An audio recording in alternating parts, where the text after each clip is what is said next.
Good afternoon, everyone. Bonjour tout le monde. Let me just first and foremost say I think we all recognize why we're all here today. As you may know, over the past months and years, there has been a number of absolutely unacceptable instances where passengers with disabilities, rather than receiving the barrier-free service that they deserve, have not been treated with the basic human dignity and respect. And what's even more concerning is the fact that we know that the instances that we do hear only reflect a small portion of incidents that occur. That is why today, my colleague, Minister of Transport, Minister Rodriguez, and I convened today's summit, which has brought together players from across the air sector so that they can listen and learn from the lived experiences of persons and passengers with disabilities. And I can tell you today we had very open, honest, and collaborative discussions, and we're working together to find a more accessible path forward in the true spirit of nothing about us without us. Now, coming out of today, we're pleased to announce that all partners agreed to seek out ways to ensure seamless travel for persons with disabilities.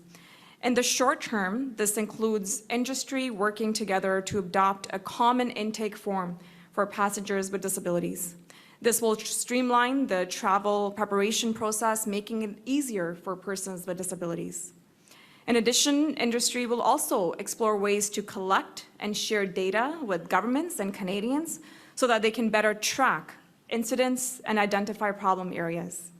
And finally, our government will be taking a leadership role with international partners to promote better passenger experiences for persons with disabilities. You know, today marks an important step on this journey to make air travel more accessible. And while I'll say it's a very significant and important step, it is not the last step. As we are making these short-term improvements, the goal is also to make sure these conversations that we're having today with the industry is achieving long-term solutions that are there to address the broader barriers of air transportation. I can tell you we had a very open conversation around some of the challenges about inconsistencies within the sector. We also heard about the need for cultural change, the need to make sure that there is significant and adequate training and equipment. And those were conversations that I think everyone agreed to make sure to move forward the dial on making air accessibility a priority. Thank you. Merci. Merci beaucoup, Kamal. Hey guys, Don, nice to see you. Alors aujourd'hui, on a une rencontre extrêmement importante qui a impliqué à peu près tout le monde dans le milieu de l'industrie. Évidemment, on a entendu des témoignages de personnes qui ont vécu des situations difficiles, mais on a aussi entendu des représentants de l'industrie, des compagnies aériennes, des aéroports, des agents de sécurité, services de douane, des syndicats, parce qu'il faut comprendre que tout ceci est intégré. C'est-à-dire que lorsqu'une personne vivant avec un handicap doit se déplacer, très souvent, on a le réflexe de penser à ce qui se passe avec la compagnie aérienne, mais le début du voyage commence ne serait-ce qu'avec la réservation du billet en ligne pour se poursuivre avec le déplacement vers l'aéroport, l'enregistrement des bagages, le transport aérien, la sécurité, les douanes à l'arrivée, et ainsi de suite. Donc, aujourd'hui, on voulait voir comment on peut aussi mieux intégrer ce travail-là, que ce soit plus uniforme. On se rend compte que ce n'est pas uniforme, très souvent appliqué de façon différente d'une compagnie aérienne à l'autre, d'un aéroport à l'autre.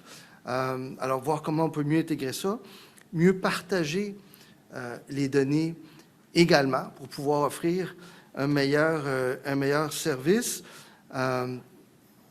Ma collègue Kamal donnait l'exemple du formulaire. Il y a un formulaire qui doit être rempli, qui pourrait être le même. Pourquoi est-ce qu'il doit y avoir un formulaire par compagnie aérienne alors qu'un seul formulaire pourrait être le même, utilisé partout? Je pense qu'il peut y avoir des consensus qui sont simples comme celui-là. Et en terminant, je dirais que le Canada peut et veut prendre le leadership à l'échelle internationale au niveau de l'accessibilité. Pour nous, c'est fondamental comme gouvernement, comme nation. Je vais avoir des discussions. C'est un sujet que je vais aborder le mois prochain lorsque je vais rencontrer l'Organisation de l'aviation civile et également lorsque j'aurai l'opportunité de voyager cet été pour rencontrer mes homologues d'autres pays en Europe et en Asie pour voir ce qui peut se faire à ce sujet. So what we saw today, it's the importance, it's the whole process, how the whole process is important and how it starts way earlier than when someone can think. It's not just about the trip, it's about the reservation at the beginning. It's going to the airport. It's registering, it's putting the luggage where it should go, it's traveling, it's disembarking, it's going through customs. It has to be simplified, it has to be more, it has to be done the same way in different airports. Companies have different ways of doing things, airports have different ways to doing things. It has to be harmonized, there have to be better communications. That's extremely important, and I think that collectively we have to do better, including the government, and the different players in the industry. We have to do better, and we will do better. Merci.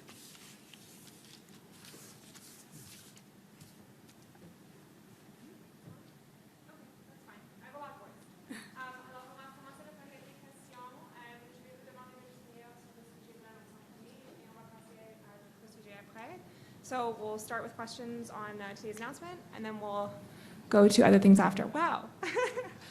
Hi, it's Annie Bertrand-Oliver with CTV National News. My question is for either minister who wants to respond. We know that the backlog of air traveler complaints is now at an all-time high, and we heard a lot today about how advocates feel that regulators just are hesitant or are refusing to lay heavy enough fines to force airlines to make significant changes to make air travel more accessible. I'm wondering if there's more that the government can do to ensuring that standards and guidelines are followed consistently by the airlines. For people with disability, it's not the same process, so they don't go through that backlog. They go through a different system. Mm-hmm. But in terms of the fact that they say regulators are not laying really heavy fines when they should be, and so the airlines are not being forced to follow the regulations and standards that are in place through your legislation. So what can be done to ensure that airlines are following the standards and guidelines that the government has set out in law, which a lot of advocates today are saying is not happening consistently? Well, once again, it's a different system for people with disability. That's extremely important to take note. The other thing is that parts of the conversation today. Today is we're involving everyone, people from the airline companies, the airports, and others that have a say that can change things very concretely. And I would say everything's on the table. And just quickly, you mentioned you're going to be talking to your European and American counterparts. We've heard a lot about how the service changes when they get outside of Canada. What are you going to be talking to your counterparts about? I want to learn from their experience. Maybe they can learn something from us also. For example, I understand that the European Union, the way that blind people are treated differently, that they have someone from the second they arrive, they have someone walking with them, bringing them wherever they have to go, which changes the whole experience. Is that something we can do here? Why not, right? So I want to hear from them exactly what they do maybe better than us from now. And that we can adapt to the country. Ashley Burke, CBC News. How are you going to hold the airline industry accountable and enforce if there are cases of people or travelers with disabilities saying that they're still not being treated humanely and with dignity? Well, the agency follows that, right? And the agency has to put power to do many things. But today, that's part of the whole conversation that we're having also, because we've been talking about different experience lived by people with disability. We've seen concrete example, and we said, that's enough. That's enough. It has to change. And we all agree on that. The airline companies also, they don't want to be in the papers because of bad services received by people that, using their services. I think that we are part of the solutions. You don't want to get at the end when you have to impose fines, this and that, if we have to do that. That's absolutely on the table. But themselves, they don't want to get there. They want to, and they're providing solutions. They're doing better. Some companies will be announcing some stuff very soon. I don't want to scoop them. And again, it's the whole process that counts, because we always point the fingers at the airline companies.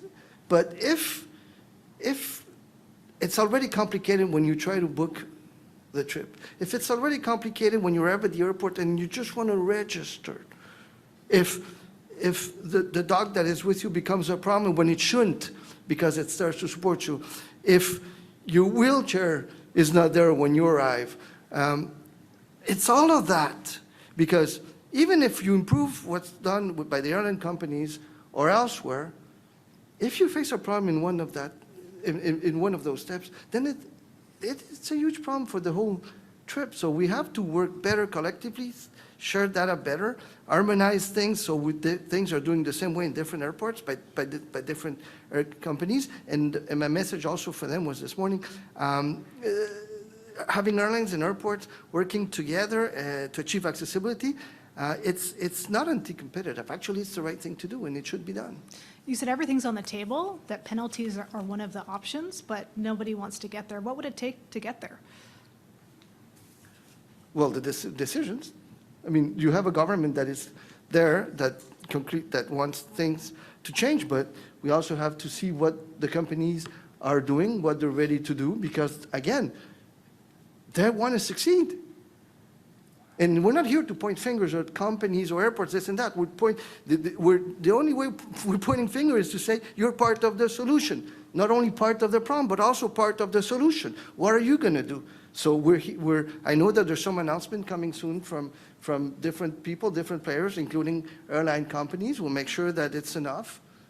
But one thing that we also want to make sure that it's enough is when they get to those solutions, it's because they consulted. And they took into consideration what people with accessibility have to say. Because we're not experts, and the airlines companies are not experts in that.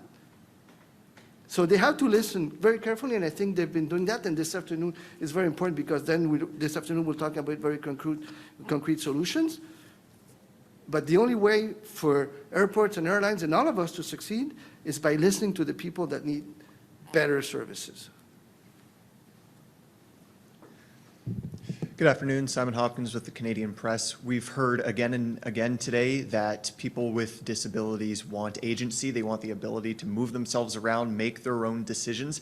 How are you incorporating that into the plans that you're bringing forward today and the decisions you're making with regards to new accessibility standards?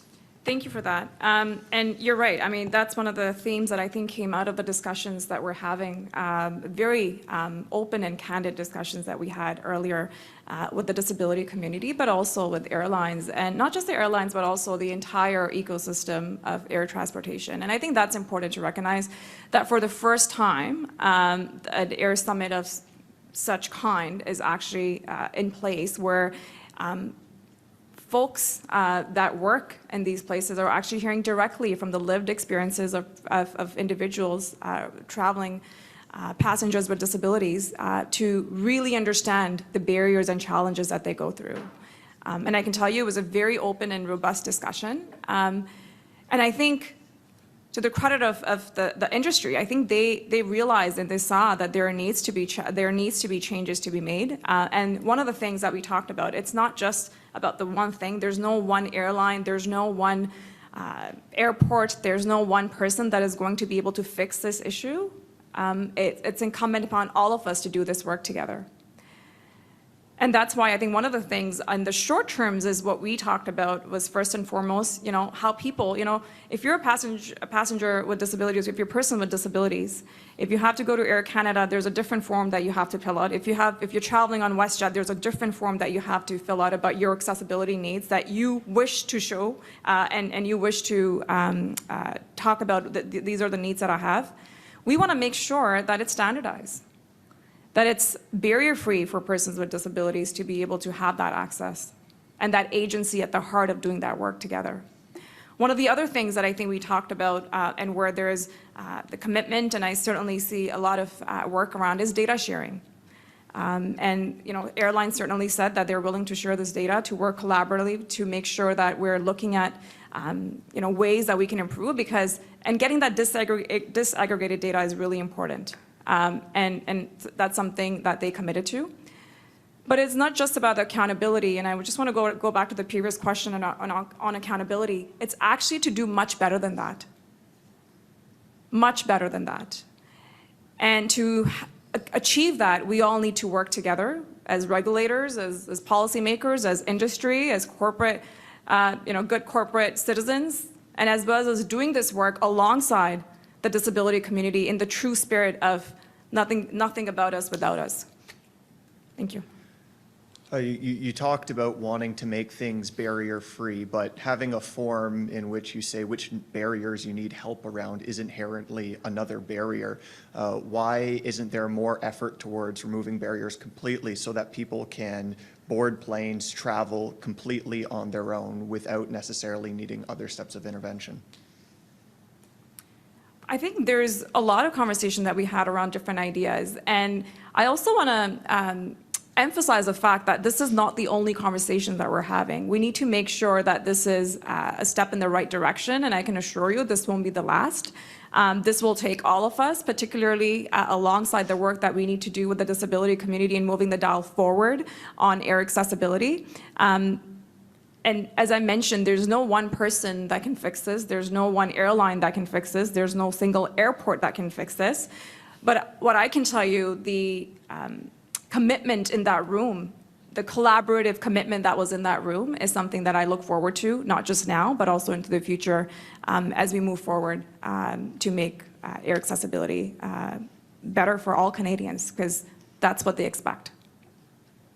Hi there, Marina von Stackelberg with CBC News. What is the deadline for changes to common intake forms and data sharing? As soon as possible. What does that mean, though? It depends. It means as soon as possible. It's something that's seen our priority. We'll see this afternoon. There's discussions of very concrete actions that has to be taken. I think that everyone understands that they have a role to play. And again, the important thing is it's not to point fingers in terms of problems. It's in terms of solutions. Who can do what and when, and let's get there together now. Some of the advocates talk about the need for penalties. What would they look like? And is saying that there's going to be penalties an empty threat at this point? Well, let's be a bit positive here and see if we can do something together. And I'm convinced that everyone wants to do better. And I spoke with people from airports. They're here. People from airlines, they're here also. We as a government, we want result because we've seen situations that are not acceptable. And we don't want them to repeat because it's about, first of all, it's about human beings. It's about dignity. That's fundamental, to put that in the heart of everything that we say and we do here. It's about human beings. And I think everyone understands that. And those change will happen.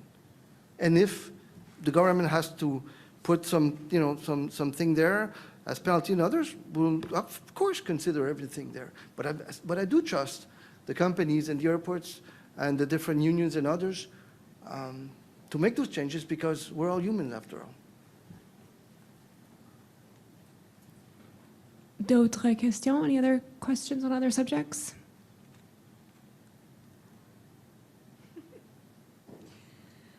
OK, merci tout le monde. Cela conclut notre conférence de presse. Thank you.